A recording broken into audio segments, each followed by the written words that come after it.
Hola, ¿qué tal? Buenas tardes, amigos de Paréntesis Legal. Les saluda Daniel Sorzano, consejero nacional del Consejo Interuniversitario Nacional de Estudiantes de Derecho. El día de hoy vamos a tener una plática muy importante, muy interesante con dos ponentes, con la maestra en Derecho María Alejandra Ramos Durán y con el alumno en Derecho Arturo Yamil Alvarado. El tema de hoy es el contexto del Poder Judicial de la Federación. Voy a permitirme leer la semblanza de cada uno de ellos. La maestra María Alejandra Ramos Durán es licenciada y maestra en Derecho por la Facultad de Derecho de la Universidad Autónoma de Chihuahua. Realizó estudios de posgrado en Derecho Penal en la Facultad de Derecho de la Universidad de Buenos Aires, Argentina. Cursó un diplomado en Derecho Judicial por la Universidad Austral de Argentina y tiene una especialidad en litigio estratégico interamericano y universal. Asimismo, se desempeña como candidata a doctora por la Universidad Autónoma de Chihuahua en coordinación con el Instituto de Investigaciones Jurídicas de la UNAM. Asimismo, ha sido docente, conferencista, formadora de operadores del sistema de justicia penal en la mayor parte de las entidades federativas del país. Colabora en el Senado y en la Cámara de Diputados en diversos trabajos, entre los que destaca la elaboración y discusión del Código Nacional de Procedimientos Penales, sus iniciativas de reforma e iniciativas de reforma constitucional. También ha sido docente de la Universidad Autónoma de Chihuahua, el Instituto Federal de Formación Judicial, la Escuela Libre de Derecho, el Instituto de Investigaciones Jurídicas de la UNAM y la American Bar Association Rule of Law Initiative. En 2018 recibió por el Poder Judicial del Estado el premio por juzgar con perspectiva de género y en 2022 por la Suprema Corte de Justicia de la Nación un reconocimiento al mérito judicial y a la labor de juzgar con perspectiva de género. Ingresó en abril de 1997 al Poder Judicial del Estado de Chihuahua, en donde ha desempeñado diversos cargos, entre los que destacan coordinadora de jueces de control y directora de la Escuela Judicial. Previo examen de oposición, en 2014 y 2018, integró ternas para la designación del magistrado de ramo penal. Desde enero de 2007 es jueza penal del sistema acusatorio y además es consejera del Instituto Chihuahuense para las Mujeres, así como del Instituto de Formación Profesional del Poder Judicial del Estado de Chihuahua. Maestra Ramos, sea bienvenida a este conversatorio. Muchas gracias a todo el equipo de Paréntesis Legal. No, gracias a usted por estar aquí. Y por otro lado tenemos a Arturo Yamil Alvarado, quien es estudiante del quinto año de la Escuela Libre de Derecho, donde se desempeñó como vicepresidente de la Sociedad de Alumnos y es el actual presidente del capítulo universitario de la International Law Association y ocasional invitado asistente en la Cátedra de Teoría Política y Constitucional. Continuamente escribe en la revista Abogacía y revista Siempre, así como participó en una publicación de la revista Pandecta y el prólogo de un libro publicado en Tirant Lo Blanche. Ha participado también como ponente en conferencias en la Barra Mexicana de Abogados y hoy en día se desempeña en la práctica transaccional en el despacho Santa Marina y Esteta, Sociedad Civil. Arturo, bienvenido. Muchas gracias, Daniel, por la bienvenida y todo el equipo de Paréntesis Legal también, particularmente a Leslie y al CINED por la invitación a participar en este diálogo. Bienvenido, Arturo. Entonces vamos a proceder con la primera pregunta. Maestra Ramos Durán, ¿cómo entendemos la independencia judicial en el contexto mexicano actual? Muchas gracias, Daniel, y un gusto estar contigo, Arturo. Bien, la independencia judicial en el contexto mexicano no la podemos disasociar del contexto universal y del contexto interamericano, porque naturalmente el Estado mexicano se ha adherido a estos sistemas y, por supuesto, los derechos humanos que rigen dentro de un procedimiento de cualquier índole, pues no solamente se ven movidos por la Constitución, sino también por los tratados internacionales. Y en ese contexto, la independencia judicial en México, pues tiene esta significación que debe ser acorde a los parámetros en el sistema universal, al Pacto Internacional de Derechos Civiles y Políticos, en el Interamericano, a la Convención Americana de Derechos Humanos y en México a nuestra propia Constitución. Y también no debe perderse de vista que la independencia judicial forma parte de las garantías judiciales, de este metaprincipio que se compone de diversos otros principios o garantías que tampoco pueden comprenderse disasociadamente. Es muy fácil decir, bueno, queremos independencia judicial. Pues sí, pero para tener independencia judicial tienes que ser un juez profesional, tienes que ser un juez que ha sido designado bajo parámetros por lo menos acordes a los méritos y a los conocimientos. Y debe haber un respeto a la carrera judicial. En fin, me parece que la independencia judicial es un principio que tiene que ver con garantizar que no haya injerencias arbitrarias del propio Poder Judicial hacia la persona juzgadora de lo individual y de otros entes de poder, ya sea público o de facto, que convergen en toda sociedad, pero no para garantizarle la arbitrariedad y que el juez o la jueza haga lo que le apetezca, sino para que actúe conforme al resto de las garantías judiciales y, por supuesto, al resto de los principios que integran el debido proceso. En ese sentido, cuando se vulneran garantías judiciales y particularmente independencia judicial, los mecanismos o remedios para estas vulneraciones no solamente se sustentan en la Constitución, sino también en el ámbito internacional. Debe entenderse en estas miras, porque no hacerlo compromete eventualmente la responsabilidad del Estado mexicano. Muchas gracias por su intervención, maestra Ramos. Arturo, la misma pregunta. Muchas gracias, Daniel, y creo que lo expone brillantemente la maestra Ramos, particularmente las consideraciones internacionales.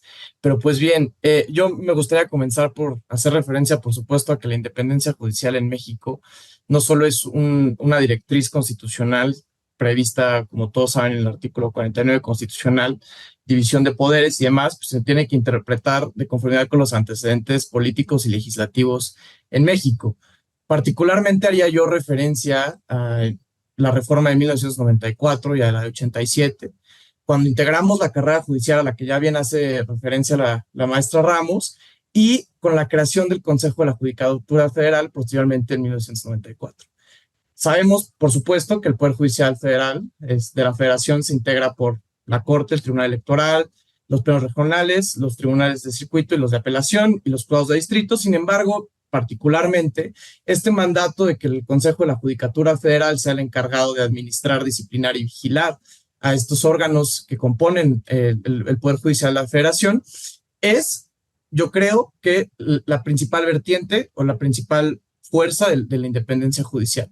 No solo la debemos de entender en el sentido de la no injerencia por parte de los poderes, no solo lo debemos de entender en el sentido de que no pueden estar investidos nada más en una sola persona, sino también en el sentido de que debe haber mecanismos efectivos que hagan que el Poder Judicial de la Federación participe continuamente hacia su autonomía. Es decir, al tener esta estructura administrativa del Consejo de la Judicatura Federal, puede el Poder Judicial de la Federación continuar hacia su autonomía que le permita funcionar sin injerencia de los otros poderes. Es decir, si decimos no injerencia, estamos hablando de un ideal. La forma en la que llegamos es a través de estos procesos administrativos, ¿no? Responde la pregunta del contexto mexicano actual, teniendo estos antecedentes del 87 y 94 en mente. Creo que en las últimas décadas estábamos caminando por muy buen camino. Sin embargo, hoy en día hay algunas cuestiones que están muy en boga, en particular el tema de los jueces electos democráticamente, el tema de los fideicomisos del Poder Judicial de la Federación, el nombramiento de la ministra Bartres. Son cuestiones recientes que, para hablar del contexto mexicano de la independencia judicial, nos dan grandes indicadores que estamos en un poco de retroceso. O sea, por ejemplo, la cuestión de los jueces electos democráticamente es algo que ya se había resuelto por el maestro Emilio Rabasa, por Félix Fulengio en 1916 en el Congreso Constituyente de la Constitución actual. O sea, es algo que ya tenemos resuelto básicamente, ¿no? Entonces, creo que estamos en un periodo de retroceso un poco, salvo lo que opina la maestra Ramos, y ese diría que es el contexto actual de la independencia judicial en México. Perfecto, gracias a ambos. Pasamos con la siguiente pregunta. Maestra Ramos, ¿cuál es el contexto actual del Poder Judicial de la Federación?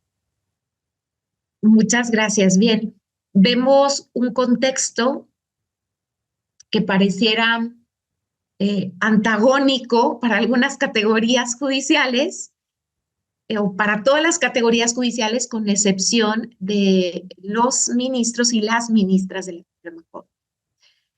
La carrera judicial, como uno de los principios constitucionales en que se basa el Poder Judicial, no solamente de los estados, sino de la Federación, pues se ha visto fortalecido a través de su regulación secundaria y particularmente a través de la ejecución de esa normatividad secundaria. Recordaremos hace algunos años que se desarrolló un concurso para jueces y juezas y por ahí se filtró información en el sentido de que los exámenes habían sido vendidos, más allá de si esto fue cierto o no, y lo que se tradujo fue en anular ese procedimiento y reponerlo a través de uno diverso que no fuese cuestionado. Eso nos habla de un poder judicial fuerte en cuanto a su carrera judicial y lo vemos cada vez más fuerte. Hace unas cuantas semanas, también el Poder Judicial de la Federación, a través del Consejo de la Judicatura y en concreto de la Escuela Federal de Formación Judicial, abre una convocatoria para los cargos de auxiliar que serían prácticamente los oficiales. Esto nos habla de que se está fortaleciendo desde las primeras categorías, es más, desde lo que hasta hace poco ni siquiera era considerada una categoría de carrera judicial. Las personas conocidas como escribientes en el fuero común, oficiales, que ya se requería conocimientos en derecho, pero el escalafón más bajo no requerían que hubiese un tratamiento de carrera. Entonces vemos un fortalecimiento, en algunos casos yo pienso, exacerbado. Por ejemplo, pensemos en el caso de los secretarios. Los secretarios solamente pueden ser, a partir de las últimas modificaciones, personas que hayan aprobado el curso correspondiente, pero que también tengan tiempo laborando en el Poder Judicial de la Nación. Y esto, por un lado, fortalece la carrera judicial, pero por otro, me parece que limita la posibilidad de que el Poder Judicial se nutra con los mejores perfiles, que en muchas ocasiones no necesariamente son los de secretarios y secretarias. Con relación a la función de personas juzgadoras de primera instancia, jueces de distrito, me parece que se corre la misma suerte. Puede existir perfiles adecuados y también con conocimientos adecuados y con competencias adecuadas. ¿Por qué digo esto? Porque muchas veces se argumenta para que todos los concursos sean cerrados a la carrera judicial que las virtudes de la persona juzgadora se van desarrollando en la carrera judicial desde sus primeros escalafones. Y me parece que es una manera de alguna forma de garantizarla de manera más robusta, pero no la única forma. Y que no hayas trabajado en el Poder Judicial no significa que no tengas esas virtudes judiciales. Por eso hablo no solo de conocimiento y competencia, sino de perfil. Y creo que también deberían haber concursos abiertos, obviamente con mayores controles y obviamente también con menores espacios para no debilitar la carrera judicial. Ya en el caso de magistrados, magistradas, naturalmente me parece que el que se cierren los concursos tiene su justificación, que la persona haya probado que conoce, entiende y desarrolla de manera adecuada la función de juzgar. No es lo mismo ser oficial, no es lo mismo ser escribiente que ser juez o jueza. Tomar decisiones, no cualquiera lo puede hacer. Puedo hacer un muy buen proyecto, puedo hacer una muy buena propuesta, pero ya decidir el sentido de los intereses, de los derechos de los justiciables ya es otro tema.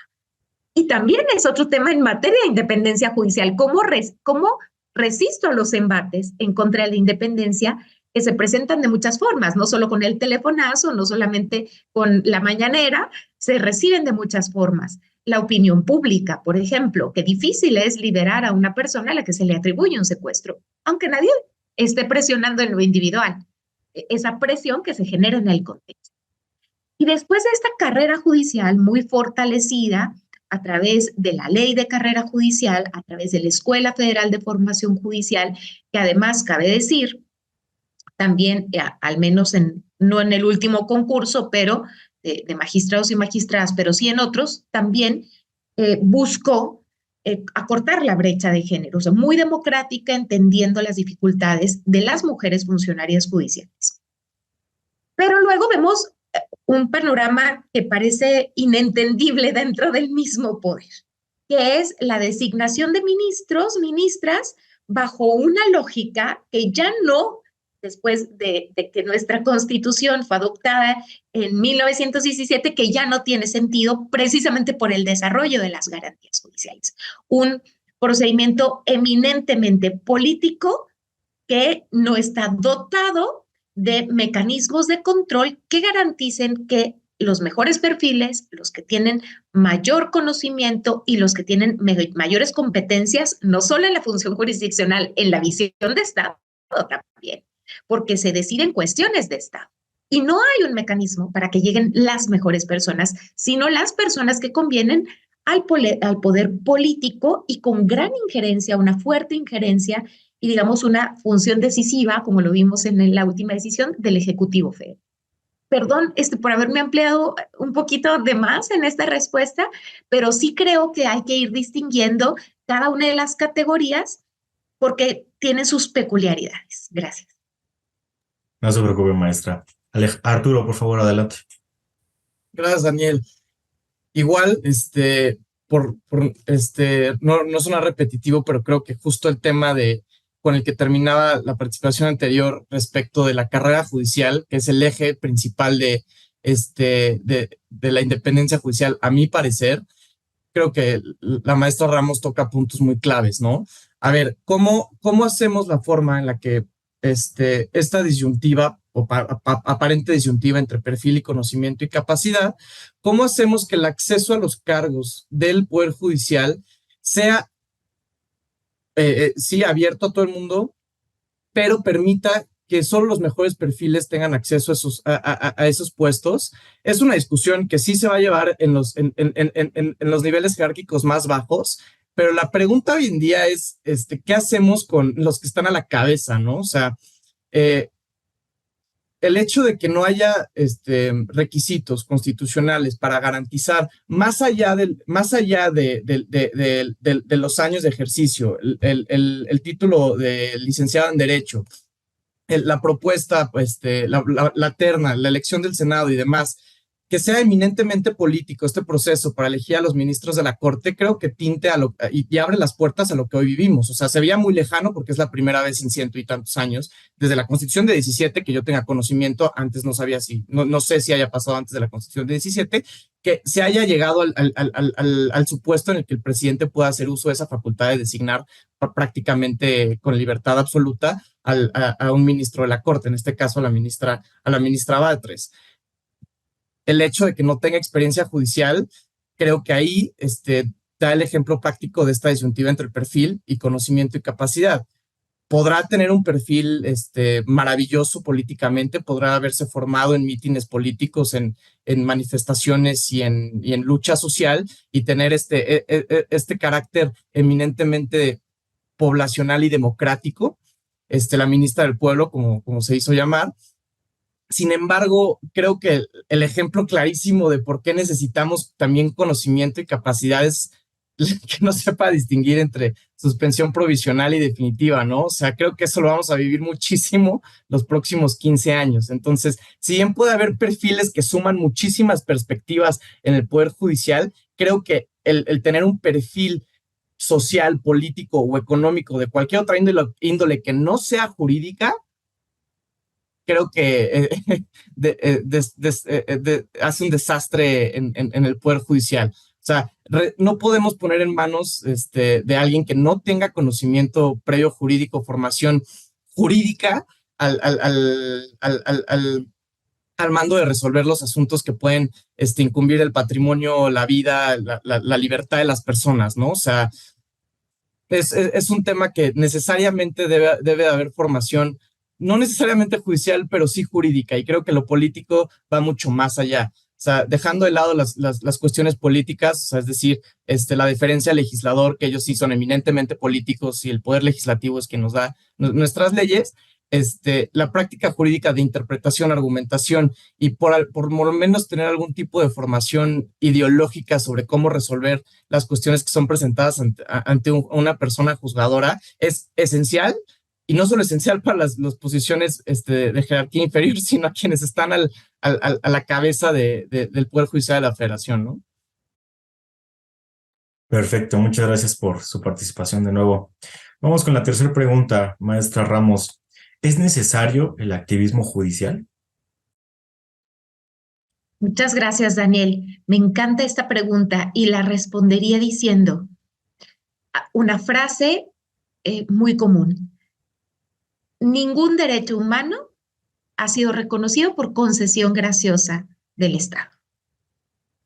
Si bien es cierto, las garantías judiciales no tienen como propósito la defensa de las personas juzgadoras en lo individual, sino el derecho de toda persona justiciable a que se le imparta justicia por una persona independiente, profesional, pues lo cierto es que se depositan en la persona de quienes juzgamos y que naturalmente cuando hay un ataque que recibe un juez o una jueza, esto afecta en diversos ámbitos. Y en ese sentido, las personas juzgadoras recibimos ataques constantes a nuestra independencia judicial, como lo comentaba previamente, muchos de ellos directos, otros dentro del contexto histórico y político. Y me parece que cuando esto ocurre, y primordialmente cuando los ataques son directos, las personas juzgadoras deben de hacer valer su independencia judicial. Y creo que también aquí está el por qué las garantías judiciales no pueden apreciarse de manera disgregada. ¿Por qué tiene que ser un juez profesional? Porque el juez profesional va a entender cómo defender sus garantías judiciales. Y el caso lo estamos viviendo en Chihuahua. Hemos sido un grupo de jueces y juezas que hemos defendido nuestra independencia judicial, que nos hemos negado a obedecer directrices en nuestros pronunciamientos, yo desde hace muchos años, y bueno, esto me valió que desde hace muchos años, afortunadamente, nadie se acerca y saben que la respuesta que podría haber en tratar de incidir en mi criterio, pero luego en defensa hubo un intento de reforma, o no intento, una reforma al Poder Judicial del Estado donde se elimina el concurso de méritos y de oposición para designación de magistrados y magistradas. Yo hago mi planteamiento en parlamento abierto y entonces empiezan los ataques dentro del Poder Judicial y fuera del Poder Judicial. Y otras situaciones que han vivido compañeros y compañeras. ¿Y cuál ha sido la forma en que tenemos que afrontar esto? Y a mí me parece que tenemos que ser activistas de nuestros propios derechos, porque de otra manera, en realidad no estamos siendo garantes de esa independencia judicial que requieren los justiciables. Y los efectos son positivos. En este enojo, molestia del poder político con relación a mis opiniones y a otros compañeros por situaciones similares, pues hemos sido víctimas de violencia a través, por ejemplo, de procedimientos administrativos facciosos. Y el activismo ha propiciado que exista un repliegue con relación a estos ataques y, por supuesto, que se plantee desde el ámbito político cómo va a ser el trato a los jueces, cuál va a ser el contenido de la norma, el trato, me refiero al trato normativo, y también el trato en lo fáctico. Las publicaciones que se hacían abiertamente en los diarios en contra de las personas juzgadoras, atribuyéndonos conductas que no eran, privilegios, haber accedido al cargo a través de, como dijo un magistrado con relación a mi persona, de que veres, o sea, una exposición así de misógina. Yo vengo de un concurso observado internacionalmente y no de que veres, pero pues estos eran los ataques, ¿no? Y precisamente a través de los mecanismos de defensa, a través de hacer pública la información, lo hemos logrado. Se habla mucho de la ética de las personas juzgadoras en redes sociales. Sin embargo, a mí me parece que en el mundo ideal, donde los demás poderes políticos y fácticos respetan la independencia judicial, las personas juzgadoras no tendríamos la necesidad de hacer pronunciamiento alguno. Pero a veces las redes sociales se convierten en nuestro mecanismo de defensa. Imagínense el riesgo a la integridad, incluso a la vida, que corremos las personas juzgadoras que nos sostenemos en nuestro. Una forma de defensa es visibilizar lo que estamos viviendo, porque si nos pasa algo, entonces claramente pues existe un vínculo entre las denuncias que hemos realizado, entre el activismo que hemos realizado y los intereses políticos que se encuentran en quiebra. Creo entonces que estamos viviendo un momento histórico muy importante en el cual las personas juzgadoras dejamos de ser parte de este sistema político que se movía hacia un mismo lado. Todos los actores y actoras de los sistemas, y diríamos actores, porque las mujeres tenemos poco tiempo siendo, en realidad, alcanzando posiciones de poder, donde todos los actores de todos los poderes se movían hacia un mismo lado.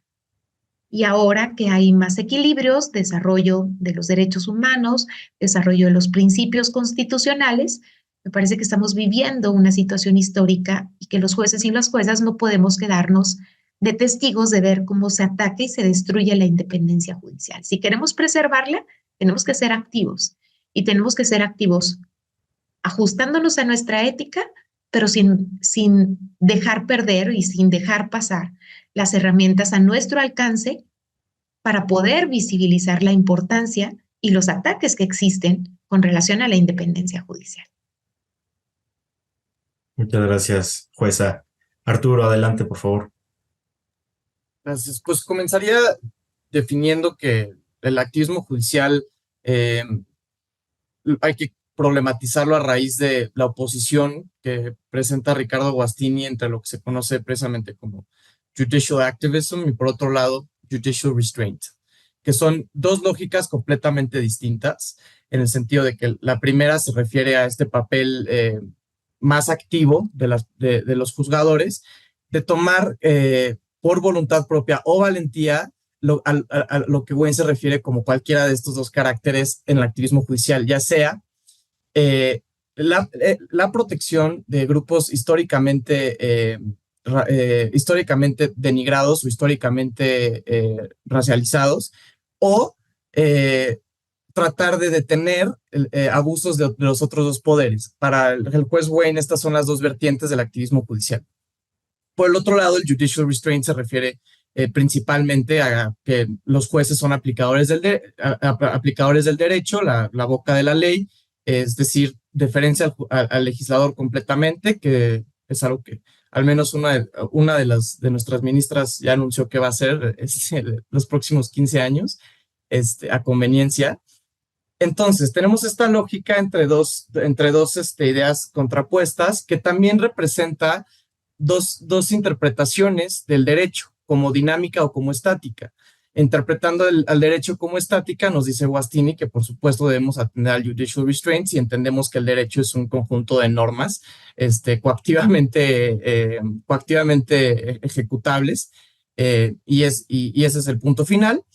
Y por otro lado tenemos el derecho entendido como una dinámica, como un derecho vivo, ¿no? Es el reconocimiento de que el derecho va evolucionando, va aprendiendo conjuntamente con la realidad social, y que el papel el papel jurisdiccional no es solo aplicar el derecho, sino atender las necesidades continuamente crecientes de la sociedad. Entonces, si bien en palabras de Wayne diríamos que hay que dar esa fortaleza a los grupos que históricamente han sido desatendidos, también los grupos que hoy en día están siendo desatendidos, ¿no? Entonces no hay una respuesta unívoca, una única respuesta a cómo se deben resolver, por ejemplo, los casos difíciles, sino que esas respuestas van a salir a la luz de necesidades actuales. Y no solo lo vamos a tener en el papel jurisdiccional, por ejemplo, ya lo anunciaba la maestra Ramos, las acciones afirmativas dentro del Consejo de la Judicatura Federal, desde una perspectiva administrativa, completamente administrativa, no jurisdiccional, pero que tiene efectos en los papeles jurisdiccionales. Y estos ataques en redes sociales, principalmente entre si debería o no haber acciones afirmativas para las personas juzgadoras, creo que se resuelve diciendo que el hecho de que una vacante esté abierta solamente un grupo no significa que que ese grupo no sea meritorio, ¿no? O sea, no es elegir a una persona que no sea capaz nada más por sus condiciones extrínsecas, sino una persona igualmente capaz, pero que represente grupos que no han tenido acceso no han tenido acceso a estos puestos de poder, por así decirlo, no necesariamente hasta arriba de la cadena, pero con facultad de decisión dentro del Poder Judicial, ¿no? Entonces, entendida esta contraposición entre el derecho como estática y el derecho como dinámica, creo que la respuesta es clarísima hoy en día, ¿no? O sea, hoy los derechos humanos que hoy tenemos en gran parte han sido resultado de decisiones judiciales, de precedentes judiciales, y creo que es es muy poco pedir que sigamos apoyando al Poder Judicial, que nos ha concedido esos derechos que no han sido como dijo la maestra Ramos, concesiones del Estado de su gran corazón, ¿no? Entonces, creo que esta discusión entre la dinámica y la estática, si bien tiene décadas y siglos en la voz de la doctrina de la interpretación constitucional, hoy en día creo que está mucho más que respondida, en el sentido de que el derecho es una dinámica. El derecho, por ejemplo, como argumentación, exige que las personas juzgadoras tomen un papel activo, que no caiga en la arbitrariedad de evitar que los otros poderes ejerzan sus facultades, sino que como que en unísono puedan los tres poderes trabajar para los fines para los que son establecidos, ¿no? Muchas gracias. Ahora vamos la siguiente pregunta va relacionada a algo que ya han platicado en las preguntas anteriores. ¿Se necesita carrera judicial para ser ministro de la Suprema Corte de Justicia de la Nación? El caso Lenia Batres. Jueza, nos gustaría escuchar su opinión al respecto. Tiene su micro apagado. Me parece que la carrera judicial es una garantía, pero cuando se vulnera la garantía, no necesariamente se vulnera el derecho. Esto lo vimos con gran frecuencia hasta hace poco, y tal vez es una situación que se apreciaba o se aprecia mucho desde la doctrina, pero que en la práctica tal vez se invisibiliza, y la diferencia entre el derecho y su garantía. Y esto pasó y lo explicó la Corte cuando se empezaban a ordenar las reposiciones de las audiencias, las nulidades de las audiencias, porque una persona no se había identificado como abogado. Y hasta que la Corte dice, a ver, un momento, estamos incurriendo en dejar de mirar qué es la garantía y qué es el derecho. O sea, la garantía está creada, es un mecanismo creado para asegurar que ese derecho sea efectivo, pero no necesariamente el quebranto de la garantía implica el quebranto del derecho. Y a mí me parece que esto es así. La carrera judicial es una garantía de independencia y de profesionalismo judicial, pero no es la única forma a través de la cual puede consolidarse o puede cristalizarse la independencia judicial, el profesionalismo en jueces y juezas. Luego, entonces, tendríamos que pensar en modelos, en mecanismos a través de los cuales lo que se asegure, lo que se materialice sea un perfil precisamente impermeable a los ataques externos, precisamente un perfil dotado de los conocimientos necesarios para impartir justicia, y algo también muy importante, que es donde también pareciera que suena un contrasentido esto que digo, y que lo he repetido, las competencias. Y las competencias se adquieren siendo juez. ¿Cómo aprendo a ser juez? Pues sí, lo aprenden en simulaciones, en talleres, pero al final de cuentas, ¿cómo aprendo a ser juez? Y por eso también decía hace unos momentos que pareciera que para ser magistrado o magistrada, el que la carrera judicial esté cerrada en el Poder Judicial de la Federación tiene un sentido. Yo ya demostré que aprendí a ser juez y que soy buen juez. Y entonces, ¿qué pasa en la Suprema Corte? ¿Cómo demuestro que soy buen juez o jueza constitucional? Y creo que el modelo actual, por supuesto que no tiene ningún mecanismo de garantía, incluyendo la carrera judicial, pero entendida como esto, como un mecanismo que se ha desarrollado, que se ha ido fortaleciendo para asegurar que son las personas idóneas las que van a impartir justicia. Y una vez más, no creo que toda persona juzgadora, ni del fuero común, ni del fuero federal, ni todo juez constitucional tenga el perfil para ser ministro de la Corte. A mí me parece que el perfil de ministro o ministra de la Corte requiere visiones adicionales y particularmente las visiones de Estado. Es decir, el saber mirar que no solamente que lo que decido no solamente va a impactar en este caso, sino va a tener un impacto en el derecho en general, en el derecho de mi país, y además cómo ese impacto tal vez trascienda a otros estados-nación, como en realidad es un quehacer pues que es diferente. Lo que se juzga, los casos que se juzgan tienen un impacto diferente. Ok, muchas gracias, jueza. Arturo, adelante, por favor. Gracias. Pues para referirme a la carrera judicial, creo que hay que distinguir primeramente en la carrera judicial para niveles jerárquicos inferiores y carrera judicial para el caso de los ministros. Empezando por ahí. Me voy a referir particularmente al caso de los ministros, porque creo que en el caso de las personas juzgadoras, en juzgados, en tribunales y demás, está más que resuelto y muy bien expuesto por la maestra Ramos. En el caso de la Suprema Corte de Justicia de la Nación, creo que hace falta sin lugar a dudas reforzar, si bien no los requisitos para acceder al cargo, los requisitos de elección. O sea, creo que es de verdad muy pobre que lo que vimos recientemente, porque ya lo anunciaba hace unos minutos, es la primera vez que sucede, lo veíamos muy lejano. O sea, parece ser impresionante que por discrecionalidad presidencial se puede elegir directamente a un ministro o ministra de la Suprema Corte de Justicia de la Nación por la función que ejercen.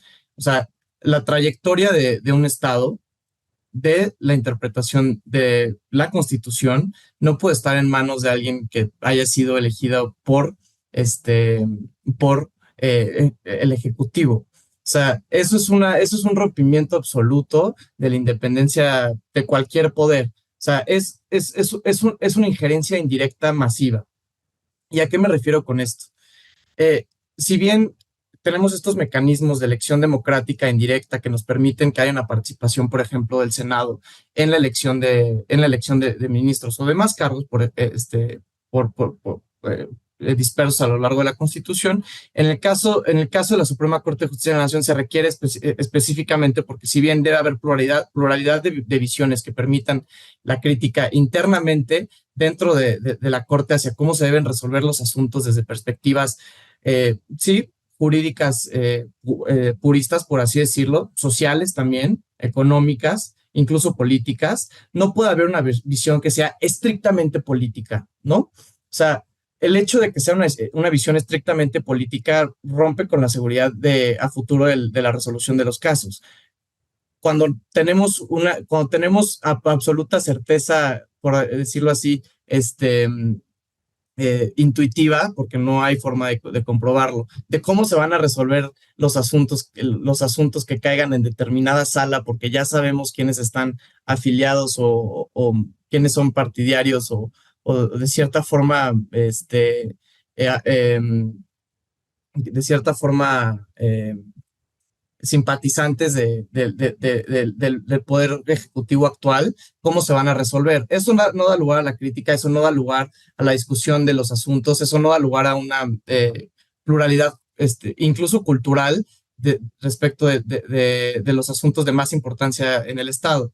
Cuando las visiones son estrictamente políticas, no vamos a tener resoluciones jurídicas, ni mucho menos constitucionales. Vamos a tener resoluciones a conveniencia, que en momentos van a ser deferencias al legislador y en momentos van a ser momentos de chispa constitucional en el que deciden resolver de otra forma porque así conviene a los intereses del Poder Ejecutivo.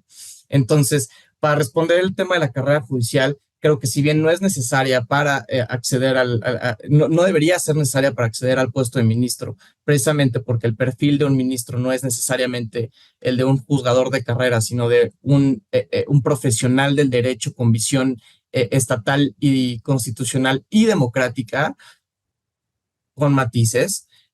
Sí es necesario que el procedimiento de selección no permita en ningún momento que haya una designación unilateral por parte del Ejecutivo. O sea, creo que eso es algo que nadie tenía muy bien estudiado, preparado y que no pensábamos que fuera a suceder, sucedió y creo que vamos a pagar un poco las consecuencias en los siguientes años. Muchas gracias a los dos. Vamos ya con la última pregunta del día de hoy. Va relacionado con lo que ya se ha platicado anteriormente. Jueza, ¿cómo interpretamos los ataques del Poder Ejecutivo y Legislativo al Poder Judicial de la Federación?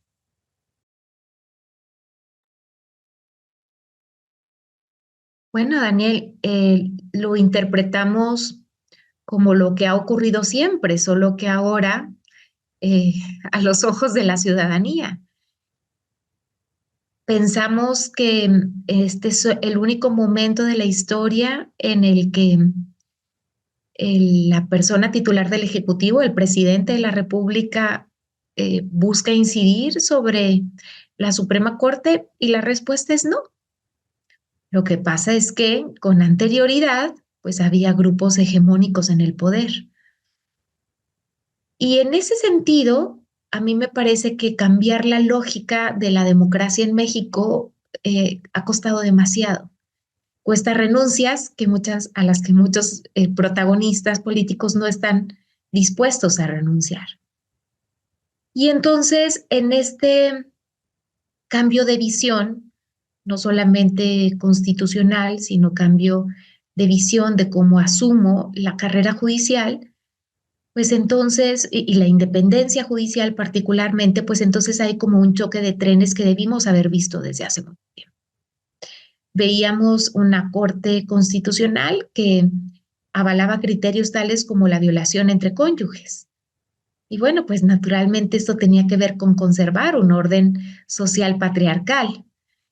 Vimos claramente una Suprema Corte hasta no hace mucho que eh, establece límites a la Constitución y pues nadie decía nada. ¿Por qué? Pues porque eso es congruente con lo que busca el Ejecutivo. ¿Qué hubiese pasado si en aquel momento la Corte hubiese dicho, a ver, poder constituyente, por favor, vamos a hacer un análisis y resulta que pues al ser un poder constituido, el constituyente permanente, tu actuación es susceptible de ser valorado, por lo menos interpretada, a la luz de todo el orden constitucional que implica también los tratados internacionales adoptados por México, porque al final de cuentas son parte del orden constitucional. Era impensable que la Corte actuara en un sentido contrario a los intereses del poder político el cual había llevado o que permeaba mayoritariamente en los poderes. Entonces creo que lo que estamos viendo es bueno y malo. Es malo porque es un ataque a la independencia del Poder Judicial. Es malo porque no solamente esas manifestaciones, sino otras acciones, incluso la forma de designación de esta última ocasión de la ministra Batres claramente hacen ver que se busca alinear a una línea, a una ideología, a una línea de pensamiento a la Corte, que no gusta la línea de pensamiento de la Corte. Y bueno, porque al menos hay oposición, porque al menos los ministros y las ministras, hay una porción, hasta ahora mayoritaria, que no están dispuestos a actuar conforme a estas apetencias políticas. Pero sí creo que no es un tema novedoso. Creo que incluso habiendo esta situación y poniéndose en la mesa de discusión la designación de ministros y ministras, se corren riesgos, pero también estamos ante una posibilidad de un punto de disrupción que puede ser beneficioso para la democracia. Si hay una hegemonía de ciertos grupos políticos, naturalmente las instituciones van a verse debilitadas y bueno, pues estaríamos actuando precisamente como se actuaba hace algunas décadas, cuando el partido en el poder era uno, con algunos mecanismos de oposición, pero muy incipientes y que en realidad todos actuaban en la misma línea. Por eso yo no creo que sea el peor momento de la Corte. Creo que hemos tenido ministros capaces de adoptar cualquier criterio con tal de no contrapuntearse con el Ejecutivo. Y creo que sí, este ejercicio se traduce en por fin atender los reclamos de los organismos internacionales, pudiéramos tener una fuerte mejora en la Corte. Hace unos días estuve en uno de los foros que organizó el ministro Saldívar, me invitó a hablar sobre justicia local y pude escuchar el foro sobre la designación y me encontré cosas muy positivas. Yo hubiera pensado en la designación pública o a través de voto popular de ministros y ministras sin más ni más. Y escuché propuestas muy interesantes, propuestas que tienen que ver con la pregunta anterior, ¿la carrera judicial es suficiente o no? Y que hablaban de un mecanismo en el cual, antes que cualquier otra cosa, como bien lo decía Arturo, no solamente los mecanismos o los requisitos para ser ministro o ministra, sino para ser elegible también, ¿no? O sea, más allá de haber sido licenciado o licenciada en Derecho y tener cierta edad, ¿no? Que eso lo cumple el 50% de la abogacía en México, sino se hablaba también de mecanismos para determinar precisamente si esa persona cumplía con las características y esto a través de un órgano especializado. Y luego, bueno, pues una elección pública, una elección popular con base en esos mejores perfiles, que ahí es donde sigue sin encantarme la propuesta, pero con prohibición de financiamiento público y privado. Y entonces, bajo esta mirada, al menos el hecho de que una persona se inscriba y sepa que va a enfrentarse a un mecanismo de selección que va a ser muy duro en cuanto a explorar los conocimientos de la persona, va a ser público, pues ya te habla de que no cualquiera se va a atrever a aspirar a ser ministro o ministra. Y a mí si me dijeran, ve y preséntate algo así, yo diría, no, imposible. O sea, yo he sido jueza del fuero común toda mi vida, no he participado en política, no tengo una visión de Estado, no, creo que no podría con esto. Mi perfil tendría que verse complementado durante mucho tiempo y muchas acciones para sentirme segura. Incluso no es lo mismo entender el juicio de amparo desde lo teórico y lo que yo aplico en mi caso a caso y que lo recibo, que entender el juicio de amparo en su cotidiano. Y entonces pareciera que no cualquiera aspiraría a esto, sino los perfiles idóneos. Y veo entonces que pues estamos en este punto histórico en el que se llama lo malo malo y no se llama lo malo bueno. y hay estas diversas formas de pensar, podemos ser más críticos, podemos ver los ataques a la división de poderes, vemos la división de poderes, al menos entre la Corte y el Ejecutivo y el Legislativo, lo cual antes no existe. Muchas gracias, jueza, por su participación. Arturo, por favor.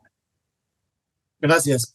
Pues comenzaré por decir lo positivo y creo que es que por primera vez la población mexicana en general está al tanto de lo que sucede en el Poder Judicial. O sea, más allá de los asuntos que en lo individual muchas personas puedan llegar a tener y los acercamientos que tengan con el derecho y las resoluciones, el ciudadano de a pie creo que muy lejanamente entiende no solo las tesis, los criterios, las sentencias, los precedentes, entiende qué hace el Poder Judicial de la Federación, ¿no? O sea, y creo que por primera vez tienen en mente lo que es el Poder Judicial y qué están haciendo. Si bien su imagen es la que reciben en la mañanera, quizás eso da lugar a que empiecen a ver más a profundidad lo que hacen las personas que deciden los asuntos más importantes de la trayectoria constitucional en el Estado mexicano.